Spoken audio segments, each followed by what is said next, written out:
សួស្តីអ្នកទាំងអស់គ្នាសម្រាប់ថ្ងៃនេះដែរខ្ញុំចង់មកបង្ហាញមុខងារមួយនៅលើ remote control Telem សញ្ញា Panasonic ណា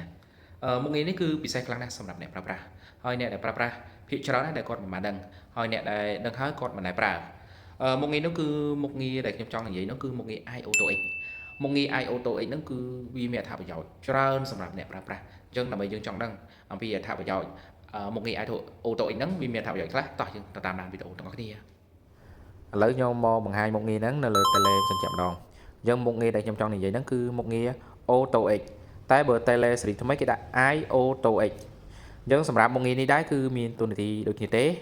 អញ្ចឹងដើម្បីយើងចង់ប្រើនៅលើមុខងារហ្នឹងយើងគ្រាន់តែចុចលើប៊ូតុងនេះមួយមកនេះប៊ូតុង Auto X នេះមក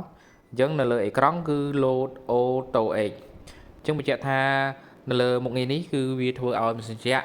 យើងហ្នឹងគឺត្រជាក់លឿនជាងមុនចន្លោះពី10ទៅ20%ហើយអ្វីដែលពិសេសហ្នឹងគឺ function ហ្នឹងគឺវាមានទូនាទីមិនថាវាអូតូម៉ាទិកដោយស្វ័យប្រវត្តិមិនថាខ្យល់ឬសីតុណ្ហភាពទេគឺវាអូតូម៉ាទិកតែម្ដង